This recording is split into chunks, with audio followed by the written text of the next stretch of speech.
اخواتي مبرمجين اولى ثانوي لغات، عاملين ايه؟ يا رب تكونوا بخير. طبعا انا مش ناسيكم، وهنزل لكم مراجعاتكم النهائيه كلها عشان شايف في اقبال كتير جدا جدا، وناس بتسال كتير جدا جدا جدا. يا مستر انت هتشرح لغات؟ يا مستر انت هتشرح لغات؟ انا هشرح لغات. طيب المراجعه النهائيه بتاعتنا هتبقى متقسمه ازاي؟ متقسمه 3 فيديوهات. الفيديو الاول المراجعه النهائيه الجزء الاول، الفيديو الثاني المراجعه النهائيه الجزء الثاني، الفيديو الثالث ليله الامتحان. ليله الامتحان ده هيبقى اسئله بس، اسئله واجاباتها. هحل معاكم شويه اسئله حلوين كده بتاع 250 سؤال شاملين على المنهج كله. طيب المراجعه النهائيه الجزء الاول والجزء الثاني هيبقوا ماشيين ازاي؟ شرح بس، شرح بس، مفيش اي حل فيهم. وبعد كل مراجعه فيهم هتخش على المنصه الشخصيه بتاعتنا سعيدسيد.com، هتلاقي كورس المراجعه النهائيه موجود. طبعا الاشتراك عليه مجانا خالص، والاشتراك على المنصه تسجيل المنصه مجانا. هتشترك بس في الكورس، هتلاقي فيه كويز بعد كل مراجعه. هم كويزين، كويز للمراجعه النهائيه الاولى وكويز للمراجعه النهائيه الثانيه، هيبقى من 20 ل 25 سؤال. بس الغايه من الكويز ده انك يعني تشوف نفسك هل قدرت فعلا بعد ما اتفرجت على المراجعه النهائيه عرفت تحل ولا لا. اوكي كده بعد ما تخلص الكويز هتلاقي في موديل انسر طلع لك متفصل تفصيل شامل، انت مش تحتاجني فيه في اي حاجه اصلا. ولو في اي سؤال واقف معاك مش عارف ده اجابته، يعني الاجابه دي جت ازاي، تقدر تسالني وانا هرد عليك على طول. ويلا بينا بسم الله. يلا بينا يا مبرمج اللغات نخش على الجزء الاول من مراجعتنا النهائيه. بس قبل ما اخش على الشرح هفهمك حاجه بسيطه على طول. احنا عندنا قلنا المراجعات النهائيه بتاعتنا متقسمه لجزئين، جزء اول وجزء ثاني، ده غير ليله الامتحان. طيب احنا عندنا الجزء الاول هنشرح فيه الفصل الثامن الدرس الاول والثاني والثالث، والفصل التاسع الدرس الاول والثاني. طب المراجعه النهائيه الجزء الثاني هنشرح فيها الفصل ال 12 الدرس الاول والثاني والثالث، والفصل ال 13 كله اللي هي الوحده اللي نزلت جديده. طيب يلا بينا بسم الله بسم الله. الوحده الثامنه بتاعتنا بتتكلم عن النيتورك. تعال نمسك اول تعريف، الانفورميشن اند كوميونيكيشن نتورك. يعني ايه انفورميشن اند كوميونيكيشن نتورك؟ هو شبكه بتشبه الشبكه العنكبوتيه، بتستخدم خطوط الاتصال لتبادل المعلومات. طيب تعال بقى تاني تعريف، هو الكمبيوتر نتورك او شبكه الكمبيوتر. هو نظام او سيستم بيوصل الشبكات ببعض. زي ايه؟ زي الكمبيوتر او السمارت فون. طيب عندنا بقى انواع النيتورك، التايبس اوف نيتورك. انواع النيتورك بتاعتنا نوعين بس. اول نوع اللان، ثاني نوع الوان.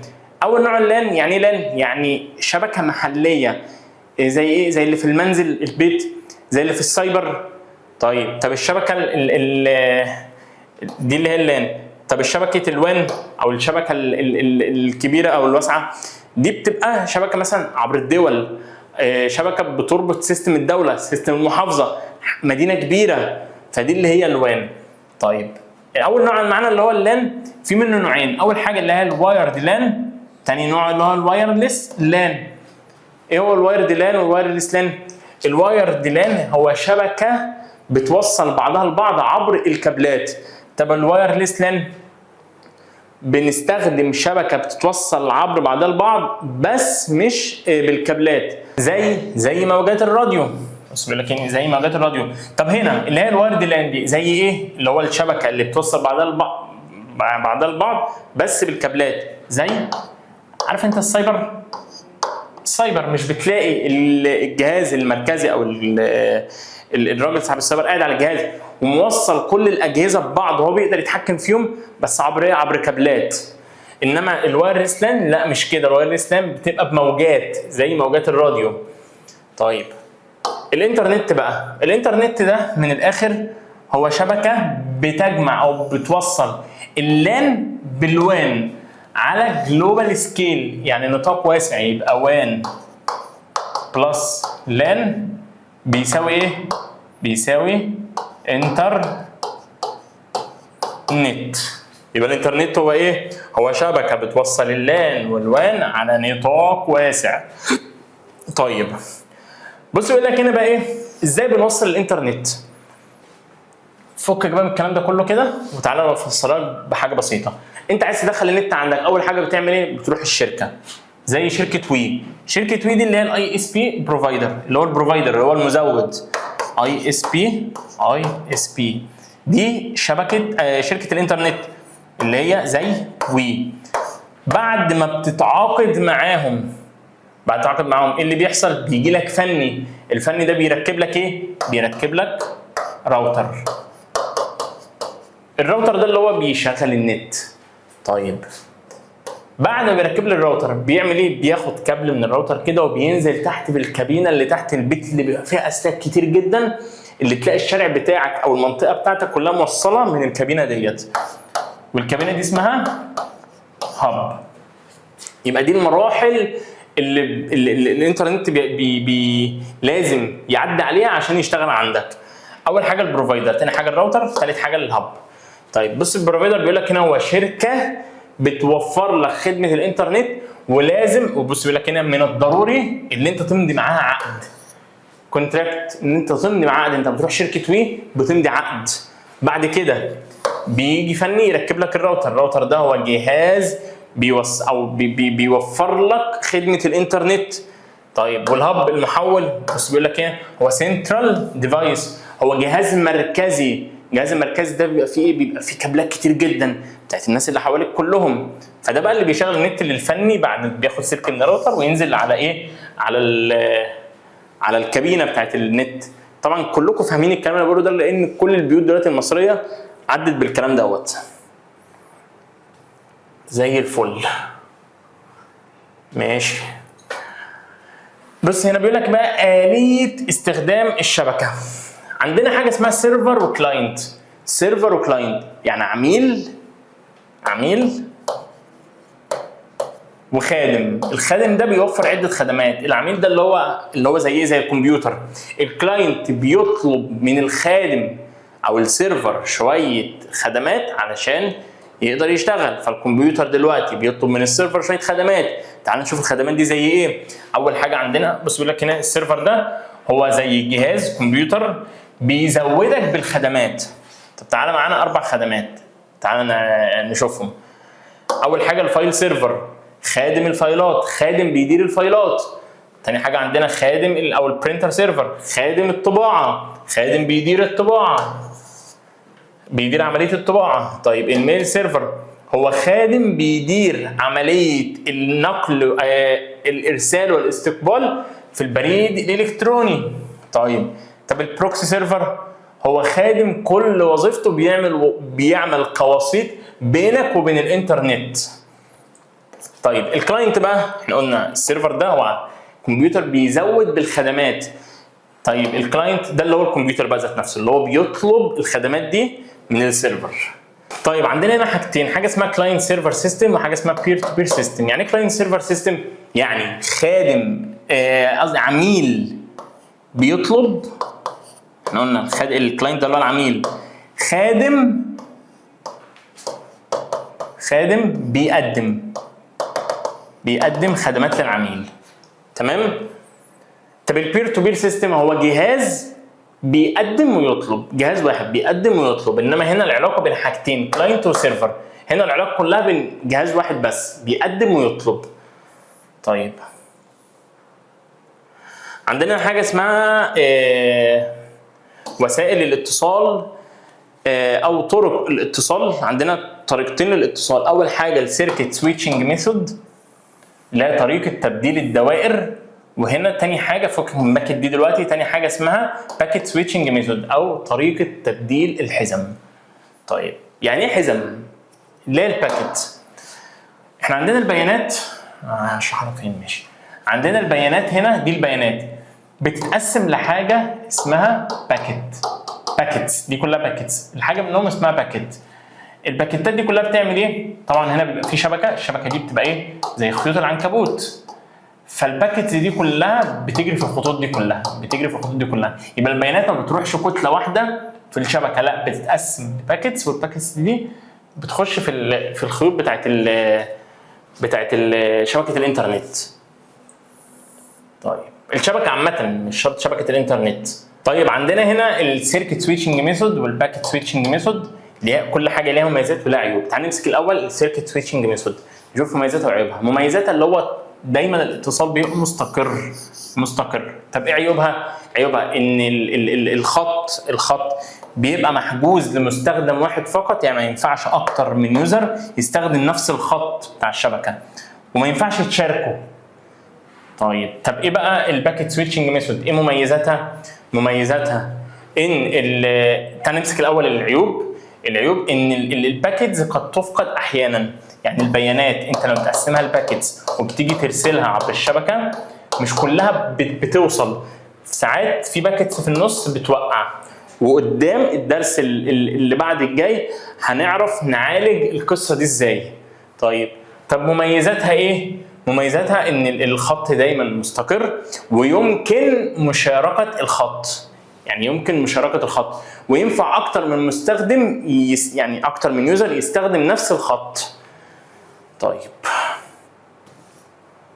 دي اسئله يعني فكك بس منها، احنا المراجعه بتاعتنا دي ايه؟ شرح بس.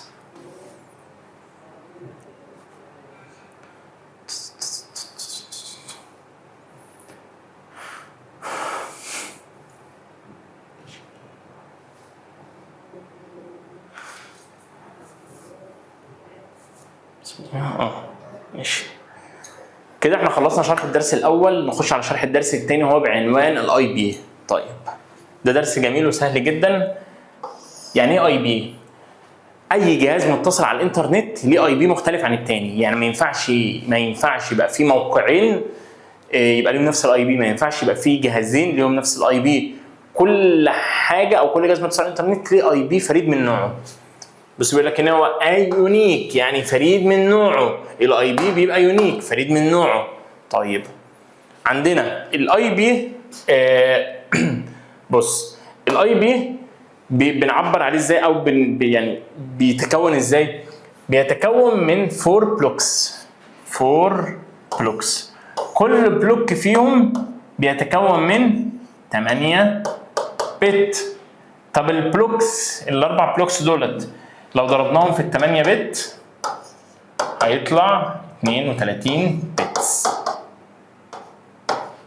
اللي هي ديت. وده النظام ده اسمه الاي بي فيرجن 4. الاي بي فيرجن 4 في الاخر خالص الاي بي بيبقى شكله عامل كده، بيتمثل في النظام ايه؟ الديسيمال. طيب اللي هو العشري. طب هو في الاصل قبل ما يتحول الاي بي اللي هو الشكل النهائي دوت كان بيبقى ايه؟ بيبقى زيروهات وحيد اللي هو الباينري، بيبقى بيتكون من 32 بتس. لو عديت كل دول هتلاقيهم 32 بتس. النظام ده اسمه ايه؟ اي بي فيرجن 4. طب دلوقتي احنا عندنا نوعين من الاي بي. اول حاجه جلوبال اي بي وبرايفت اي بي. جلوبال اي بي ده اللي هو اي اي بي على النت، اي حد يقدر يشوفه. طب البرايفت اي بي هو بيبقى اي بي في شبكه محليه، حاجه مقفوله، حاجه برايفت ما حدش يقدر يشوفها غير اللي في الشبكه المحليه ديت. طيب عندنا هنا مشكله بقى، بص بيقول لك ايه؟ في مشكله في الاي بي ادرس اللي هو الاي بي فيرجن 4 دوت. ايه مشكلته؟ اللي هو نفاد، خلص خلاص، ما بقاش فيه مكفي. كل يوم الناس بيزداد استخدامها للانترنت، كل يوم الاجهزه بتزيد على الانترنت، كل يوم المواقع بتزيد على الانترنت. فطوروا الاي بي فيرجن 4، الاي بي فيرجن 4 ل اي بي فيرجن 6. طيب الاي بي فيرجن 6 ده بيتكون من كام بت؟ مش 32 بت، 128 بت. فشوف بقى، بص عدد الاي بيهات المستخدمه كتير جدا جدا جدا، فدلوقتي موجوده بوفره زي الفل زي الفل. بس بيقول لك هنا ايه؟ الاي بي فيرجن 6 بيتكون من 128 بتس. طيب عندنا حاجه اسمها بقى الدومين نيم. ايه هو الدومين نيم ده؟ هقول لك.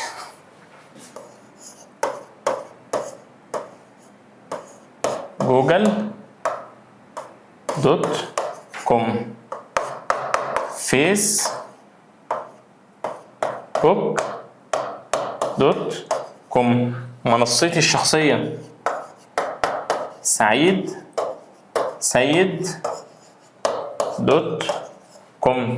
كل دي اسمها دومينات. طبعا انتوا كلكم عارفين ده. اي حاجه .com .net .org .edu اي حاجه ده اسمه دومين. طيب الدومين ده في الاصل هو ايه؟ اي بي. يعني الدومين ده في الاصل هو اي بي. بس هل عشان تشغل موقع الكتروني لازم تحفظ بقى اي بي بتاع جوجل واي بي بتاع فيسبوك واي بي بتاع المنصه واي بي بتاع اليوتيوب واي بي بتاع اي موقع؟ اكيد لا. فهو خلى الاي بي، عايز انزل تحت كده شويه، ماشي، خلى الاي بي يبقى بشكل في الاخر يسهل او يسهل الوصول اليه. دومين اي معلش، تمام. طب ايه بقى الحاجه اللي بتحول الاي بي اللي هو الرقم الرخم دوت اللي اكيد مفيش حد فينا هيحفظه عشان يشغل موقع، للدومين اللي هو الاسم السهل اللي كلنا بنحفظه؟ حاجه في النص اسمها دي ان اس. اهو الدي ان اس ده هو سيستم بيحول الاي بي لدومين والعكس، بيحول الدومين للاي بي. يبقى انت دلوقتي في خباك في ايه؟ هقول لك في مواقع يعني في مواقع كتير انت مثلا ممكن تاخد الدومين وتحطه في الموقع ده بيجي لك الاي بي بتاعه ايه؟ طب ايه العمليه اللي بتقوم بيها؟ اللي هي الدي ان اس. الدي ان اس ده هو اللي بيحول الاي بي لدومين. انت دلوقتي عملت موقع الكتروني، تمام، بتخش على السيتنج او الاعدادات بتاعت الدومين، بتظبط حاجه اسمها الدي ان اس. الدي ان اس ده اللي هو ايه؟ اللي هو عشان اي حد يكتب مثلا جوجل.com يفتح الموقع على طول، مش شرط يكتب الاي بي دوت، ما هو مش كلنا هنقعد نحفظ في اي بيات، لا هم سهلوا الموضوع فخلوه على شكل ايه؟ دومينات. زي الفل.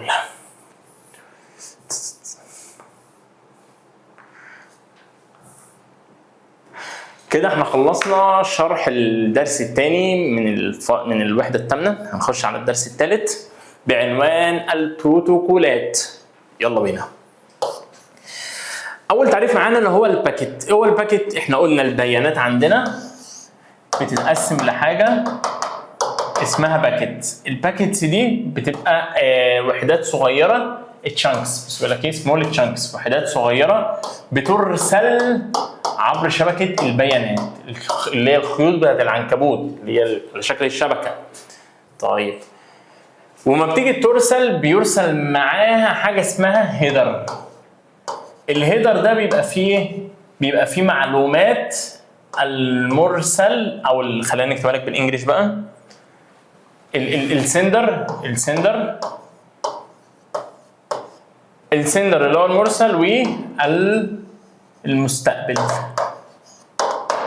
طيب، يبقى عندنا الهيدر شايل معلومات المرسل والمستقبل.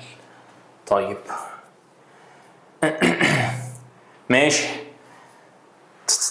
عندنا بقى تعريف اسمه ايه؟ communication protocol a common agreement in information and communication networks.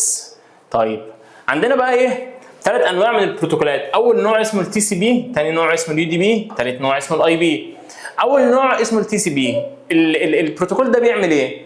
بص، انت عندك هنا احنا قلنا البيانات بتتقسم، دي البيانات بتتقسم لباكيتس، فالباكيتس دي بترسل عبر شبكه، ففي النص في حزم او باكيتس بتسقط. فهو هنا البروتوكول ده بيعمل ايه؟ اول حاجه بيرتب الباكيتس دي، بعد كده بيرسلها عبر الشبكه، واي باكيتس بتفقد في النيتورك بيعيد ارسالها. طيب ايه بقى؟ نخش على بروتوكول اليو دي بي. بروتوكول اليو دي بي ده بيعمل ايه؟ كل اللي بيعمله ايه؟ بيأكد ان الباكيتس كلها وصلت بنجاح.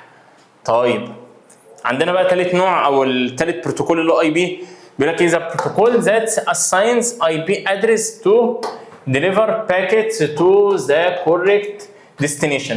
فالثالث بروتوكول معانا اللي هو الاي بي بيعمل ايه بقى؟ بص، بيعين عناوين الاي بي وبيرسل العناوين دي في المسار المناسب. طيب ايه بقى الميكانيزم بتاعت الكوميونيكيشن ان تي سي بي اي بي؟ في ميكانيزم كده او بروتوكول اسمه تي سي بي اي بي. طيب عندنا 4 طبقات من البروتوكول او الموديل بتاع البروتوكول دوت. تعال نمسك اول طبقه اللي هي النيتورك انترفيس. سواء كان ماشي نيتورك انترفيس لاير، وهو يعني ايه ده؟ يعني تواصل مادي بين الاجهزه، والبروتوكول المسؤول عن اللاير ده او الطبقه دي اسمها الايثرنت. طيب تاني لاير معانا اسمه ايه؟ اسمه الانترنت لاير، وهو ده مسؤول عن الاي بي ادرس، مسؤول عن الاي بي ادرس او توجيه يعني الاي بي ادرس وتوجيه البيانات. طب البروتوكول المسؤول عن اللاير ده اسمه ايه؟ اسمه الاي بي. طيب طب اللاير الثالث معانا اسمه ترانسبورت لاير. يعني ايه؟ يعني لاير النقل او طبقه النقل. طب دي مسؤوله عن ايه؟ مسؤوله عن الكوميونيكيشن كنترول، التحكم في الكوميونيكيشن والديتكشن الايرور ديتكشن، وبيعيد ارسال الحزم المفقوده. واحنا قلنا فوق البروتوكول المسؤول عن ده التي سي بي واليو دي بي. التي سي بي واليو دي بي بيعملوا ايه؟ بيرتبوا اول حاجه الحزم اللي هي الباكيتس، بيرتبوا الباكيتس، بعد كده بيرسلوها عبر الشبكه، واي ايرور يحصل في الباكيتس دي بيطلبوا اعاده ارسالها. طيب اللاير الرابع بقى اسمه ايه؟ اسمه ابلكيشن لاير، وهو كوميونيكيشن بتوين ابلكيشن. طيب اللي هو تواصل بين الاجهزه. طيب الاكزامبل او المثال البروتوكولات بتاعت اللاير ده ايه؟ الاتش تي تي بي والاس ام تي بي. طيب اهم حاجه في دولت كلهم اللي هو لو هيسالك فيهم اللاير ده واللاير ده. ليه؟ لان البروتوكولات بتاعته اللي هم دولت اللي هم اصلا قايمين اساس الدرس. فهو وارد طبعا يسالك في البروتوكولات دي، البروتوكولين دولت بس مستبعدين شويه، لان التركيز كله في البروتوكولين دولت اللي هو الترانسبورت لاير والانترنت لاير، فانت ركز فيهم جدا جدا جدا. طيب تعال بقى نشوف الميكانيزم اوف داتا كوميونيكيشن اون ذا انترنت. تعال نشوف الميكانيزم. اول حاجه او اول خطوه عندنا قلنا البيانات بتتقسم لشويه باكيتس. قال لك هنا تتقسم لشويه باكيتس. طيب بعد كده attach the sender or recipient IP address to the header of each packet. طيب قلنا الباكيتس دي بترسل عبر الشبكه مع شويه هيدرز او مع هيدرز. الهيدرز ده او الهيدر ده بيبقى شايل ايه؟ بيبقى شايل اي بي ادرس. طيب هنا بقى عندنا بيقول لك ايه؟ select the optimal communication route for each packet. This is called routing. العمليه دي اسمها راوتنج. ايه عمليه الراوتنج ديت؟ الباكيتس دي بتشوف اسهل مسار واسرع مسار تقدر تاخده في الشبكه وبتاخده على طول. العمليه دي اسمها الراوتنج.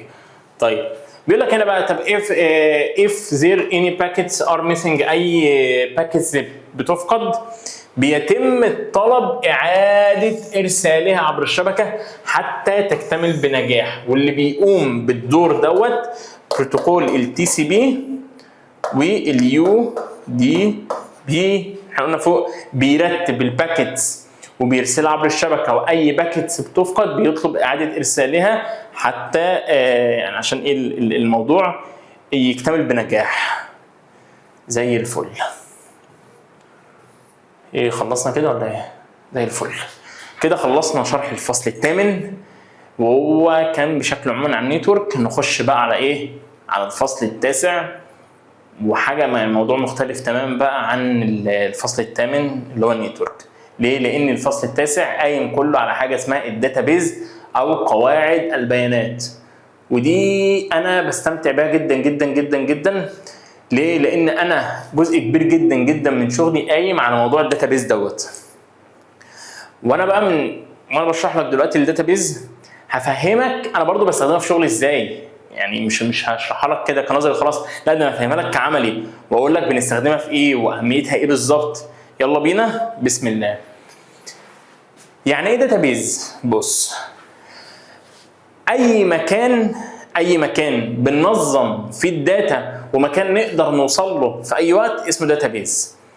زي المنصه التعليميه، المنصه بتاعتنا اللي عملناها جديده، الشخصيه مش منصه الحكومه اللي هي كاريو، لا منصه الشخصيه بتاعتنا اللي هي سعيد السيد دوت كوم. طيب دلوقتي الطلبه بدات تخش تسجل. طيب الطلبه اللي سجلت ديت مش بيبقى في جدول اسمه جدول الطلاب عندي ما حدش يقدر يشوفه طبعا، يعني ما فيش طلبه تقدر تشوفه، انا اللي بقدر اشوفه. فالجدول ده داتابيز. الداتابيز عملت ايه؟ نظمت الطلبه كلهم في جدول ويسهل الوصول اليه، انا اقدر اوصل له في اي وقت، اقدر اعمل سيرش عن اي طالب في اي وقت. طيب دلوقتي انا ضفت كورسات كتير جدا على المنصه. طيب كورسات كتير جدا ان شاء الله تبقى ايه من السنه الجديده. فخلينا دلوقتي في كورسات المراجعه النهائيه اللي احنا ضفناها. طيب كورسات المراجعه النهائيه اللي اتضافت دي اتضافت في حاجه اسمها ايه؟ اتضافت في حاجه اسمها داتابيز. طيب الطالب بعد ما يعمل اكونت ويخش يسجل على المنصه يعمل خلاص ايه؟ تسجيل دخول. لما يجي يعمل تسجيل دخول يكتب رقم تليفونه والباسورد بتاع الاكونت اللي هو عمله. ايه اللي بيحصل؟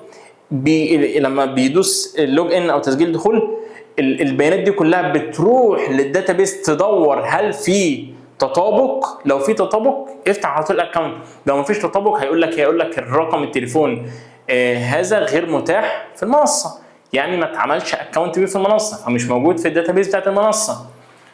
زي الفل. بس بيقول لك هنا بيقول لك an organized collection of data، يعني حاجه بتنظم الداتا.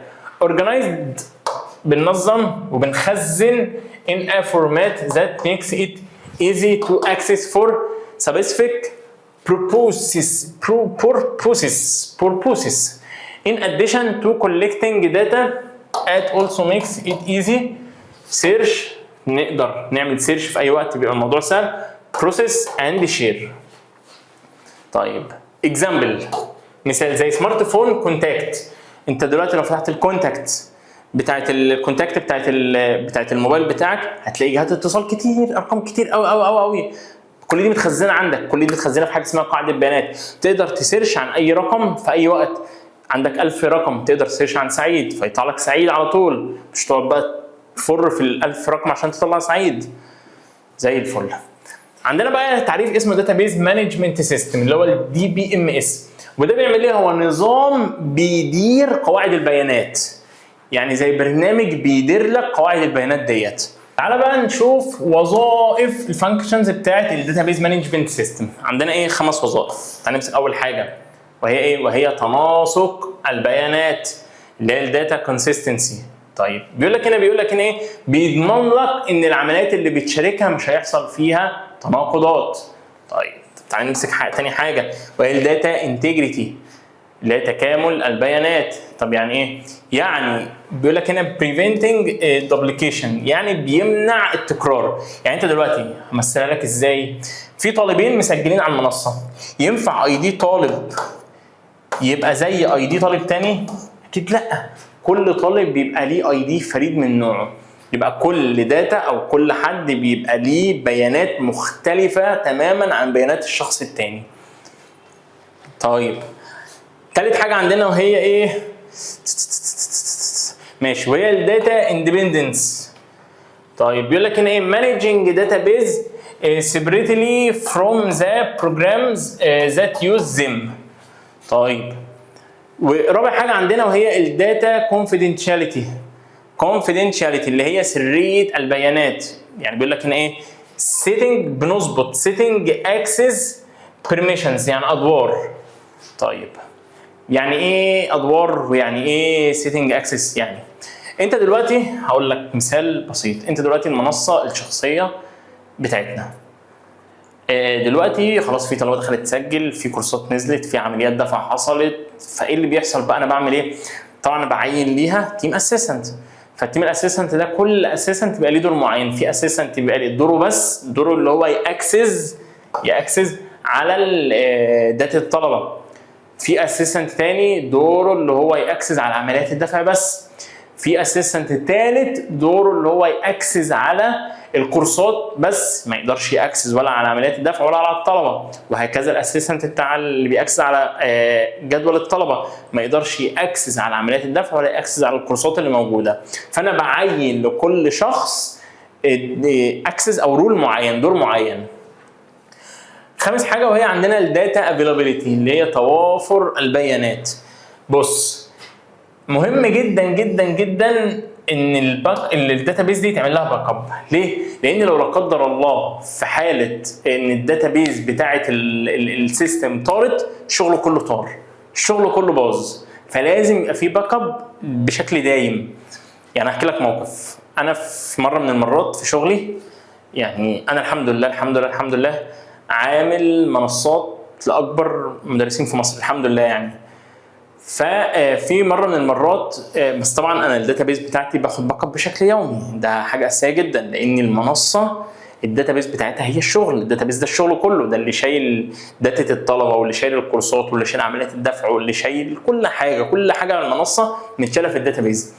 ففي يوم من الايام صحيت من النوم لقيت داتابيز في حاجه في شغل، يعني في الشغل من حاجه معينه في جدول معين طارت خالص، انا مش لاقيها. فايه اللي حصل بقى؟ انا كنت بعمل باك اب بشكل يومي، شفت اخر باك اب انا عامله وقدرت استرجع البيانات. فشفت الباك اب مفيد جدا جدا جدا ازاي؟ لان الداتابيز دي الشغل كله، لو طارت الشغل كله طار. فهنا بيقول لك الداتا افيلابيلتي، بيقول لك هنا وهي توافر او الباك اب، يعني لازم تعمل الباك اب عشان تقدر تعمل ريستور في اي وقت اند ريكفري زي الفل. عندنا بقى 4 انواع من الداتابيز، 4 انواع من الداتابيز. اول نوع وهو الهيراركيكال داتابيز او الداتابيز الهرميه. هو بيقول لك داتابيز بتشبه الشكل الهرمي، بس بيقول لك هنا ايه هي، او بتشبه الشجره على شكل هرمي. طيب ثاني نوع عندنا هو النيتورك داتابيز، داتابيز بتشبه الشبكه. طيب بص بيقول لك هنا ايه، بتشبه الشبكه. طيب ثالث نوع عندنا وهو الريليشنال داتابيز او الداتابيز العلائقيه، ولغه اللغه اللي مستخدمه في الداتابيز دي اسمها سيكوال. مش عارف في يعني منكم سمعها قبل كده ولا لا، بس انا في شغلي مش بستخدم سيكوال، انا بستخدم نو سيكوال. طيب الداتابيز دي بتعمل ايه بقى؟ هي بتكولكت الداتا وبتنظم وبتدير اكروس مالتيبل تيبلز، بتدير اكتر من جدول. خباك دي مستخدمه في الشغل جدا، دي ودي مش بيستخدموها في سوق العمل، انما السيكوال والنو سيكوال هم اللي بيستخدموها في سوق العمل. وانا في شغلي انا بستخدم النو سيكوال لان انا شغلي كله معتمد على المنصات، كل منصه طبعا فيها ايه داتا كبيره جدا، سيستم كبير جدا، فانسب شغل ليها هو النو سيكوال. طيب رابع نوع عندنا بقى، بص انا عايزك بس تحفظ الاشكال دي عشان ممكن ايه يجيب لك شكل من دولت ويقول لك ده بيعبر عن ايه. فالشكل ده تعرفوا اللي هو الهيراركيكال، الشكل ده اللي هو النيتورك، الشكل ده اللي هو الريليشنال. طيب نيجي بقى لاخر نوع معانا هو النو سيكوال او الداتابيز، او اللي هو النو سيكوال اللي هي الداتابيز نو ريليشنال، اللي هو النون ريليشنال، الغير علائقيه. طيب وهي database management system other than relational database management system. دي بتستخدم في السيستمز الكبيره. بص انا بستخدم حاجه اسمها، اعملوا سيرش عنها، اسمها مونجو دي بي، يعني مونجو داتابيز. مونجو داتابيز دي نو سيكوال مش سيكوال، يبقى اعملوا سيرش عنها وشوفوها، يعني شوفوا مميزاتها وشوفوا فوائدها، هتستفادوا جدا. اوكي كده احنا خلصنا شرح الدرس الاول وهنخش على الدرس الثاني، وهنا بيوريك بقى الداتابيز بيبقى شكلها عامل ازاي. بس هنا هو هنا شارح الريليشنال داتابيز مش شارح النون ريليشنال، يعني مش شارح النون سيكوال، شارح السيكوال. طيب الريليشنال داتابيز او الار دي بي بيقول لك ان هي داتابيز وير كولكتد، بيكولكت الداتا وبتنظم اند مانجمنت اكروس مالتيبل تيبلز، بتنظم وبتدير اكتر من جدول. طيب احنا عندنا الداتابيز بتبقى على شكل جدول، دي كده داتابيز. الداتابيز عندنا بتبقى على شكل تيبل، التيبل ده بيتكون من ايه؟ بيتكون من رو وكولوم، الرو اللي هو الريكورد والكولوم اللي هو الفيلد. طيب ده الكولوم عمود، الرو اللي هو الصف ده كده. طيب عندنا العمليات المستخدمه او لغه الاستعلام المستخدمه في الريليشنال داتابيز اسمها السيكوال، دي لغه الاستعلام المستخدمه في الداتابيز. طيب عندنا بقى 3 عمليات، وهنا 3 عمليات بيقول لنا على 3 عمليات بنستخدمهم في الداتابيز في الريليشنال داتابيز. اول عمليه معانا وهي السلكشن. يعني ايه سلكشن؟ السلكشن ده هو يعني زي فلتره، يعني هو انا مديك جدول داتابيز، الجدول ده فيه ستودنت كود، الكود بتاع الطالب، والستودنت نيم اسم الطالب، والكلاب كود رمز النادي. فهو انا بيقول لك هو عايز يعمل سلكشن في الجدول ده يطلع جدول جديد، بس اني الجدول بقى يكون ايه؟ جدول يبقى الكلاب كود C2 بس. فبيخش يشوف الجدول ده، ويشوف ان الكلاب كود بتاعه C2 بس، فهيلاقي دول بس، فيطلع لك جدول جديد بالطلبه، باسامي الطلبه اللي هم الكلاب كود بتاعهم C2 بس. طب لو قال لك هنا C1، لو قال لك هنا عايز ريكورد فور كلاب كود C1، هتخش على الجدول ده تشوف الطلبه ان الكلاب كود بتاعهم C1 بس. تمام؟ تاني نوع معانا هو تاني عمليه معانا وهي البروجيكشن. البروجيكشن ده بيعمل ايه بقى؟ بيعرض عمود بس بيقول لك هنا بيعرض كولوم بس، مش بيعرض جدول. يعني هو انا مديك جدول داتابيز ده الاساسي، وبيقول لك عايزك تعمل فيه عمليه بروجيكشن. بروجيكشن يعني ايه؟ يعني يطلع عمود بس. عمود ايه؟ للستودنت نيم. فبتشوف هنا انهي عمود. انت عندك هنا 3 عواميد، 3 كولوم. اول كولوم للستودنت كود، ثاني كولوم للستودنت نيم، ثالث كولوم الكلاب كود. فبيقول لك هنا الستودنت، عايز هنا العمود بتاع الستودنت نيم، فهتشوف هنا الستودنت نيم وهتطلعه. بس كده، بسيطه جدا. ثالث عمليه معانا وهي الجوين. تمام؟ الجوين ده بيعمل ايه بقى؟ هو بيديك اكتر من جدول تعمل جوين بينهم عشان تطلع بجدول واحد. فهو انا مديك جدول للكلاب، جدول للنادي، مديك هنا نادي الدانس ونادي التنس. نادي الدانس الكلاب كود بتاعه C1، ونادي التنس الكلاب كود بتاعه C2. ومديك هنا جدول الطلبه، يبقى في هنا عندك 2 جدول، جدول النادي وجدول الطالب. طيب جدول الطالب هنا مديك ايه؟ الكود بتاعه والنيم بتاعه والكلاب كود بتاعه، يبقى قدام كل طالب في كلاب كود. طيب عايزين نعمل بينهم جوين، هيطلع لنا جدول واحد بس. جدول واحد ايه بقى؟ بص انا عايزك ايه؟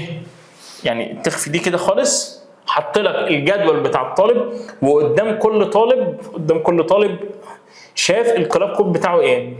فهنا مثلا اندو ده الكلاب كود بتاعه C1، فبيروح يدور في الجدول بتاع الكلاب كود على الكلاب كود بتاعه C1، فهيلاقي ان اندو ده مشترك في الكلاب كود C1، فهيبقى ايه؟ هيبقى دانس كلاب. وإيشيدا دي ماشي، إيشيدا الكلاب كود بتاعها C2، فهتبقى بتلعب تنس، فهتبقى تنس كلاب. إتو ده بتاع برشلونة، إتو كلاب كود C1، هيبقى دانس. طب أوداجوا إيه الأسامي دي؟ أوداجوا الكلاب كود بتاعه C1، فالكلاب اكتيفيتي هيبقى C1، هيبقى دانس. طب عزوة إزاوة عزوة، مش عارف، بس اسامي غريبه يعني، مختلفه يعني، حتى مش اسامي ايه، مش اسامي اللي هم مثلا اجانب مشهورين، لا هم اسامي مش اسامي اجانب اللي احنا عارفينها العاديه، لا ده اسامي غريبه مش عارف جايبها منين. إزاوة او عزاوة مش عارف بقى. الكلاب كود بتاعه C2، فهيبقى هو الC2 ده اللي هو ايه؟ اللي هو التنس كلاب. بس كده، ده كده يعني بشكل مختصر قال لك داتابيز بتمشي ازاي ويعني ايه داتابيز. كده يا صديقي احنا خلصنا الفصل الثامن وكان بيتكلم عن نيتورك الشبكات، وخلصنا الفصل التاسع وكان بيتكلم عن حاجه ثانيه خالص اللي هي الداتابيز. انا عايزك تتفرج على الفيديو ده كويس جدا جدا جدا جدا جدا، وتفهمه كويس جدا جدا، وتعرف النيتورك بتشتغل ازاي، وتعرف الداتابيز بتشتغل ازاي. وبعد ما تتفرج على الفيديو ده هتعمل ايه بقى؟ هتخش على منصتنا الشخصيه سعيد.com، هتلاقي كورس المراجعه النهائيه بارت 1 نازل. احنا طبعا هيبقى عندنا ايه؟ بارت 1 وبارت 2، فهتلاقي كورس المراجعه النهائيه بارت 1 نازل، هيبقى فيه كويز. الكويز ده يبقى من 20 ل 25 سؤال، هتخش تحلهم، وبعد ما تحلهم تدوس انهاء الامتحان، هتلاقي الموديل انسر طالع لك كله، وكل سؤال طالع لك ايه؟ التعليل بتاعه، بحيث انت السؤال اللي تغلط فيه تعرف الصح بتاعه ايه وصح ليه، يعني الصح ده بناء على ايه. طيب الكورس ده هل بفلوس؟ لا مجانا. طب التسجيل على المنصه بفلوس؟ لا مجانا. تمام؟ عشان احنا السنه الجايه هنعمل مفاجآت يعني بص ما حصلتش على المنصه دي.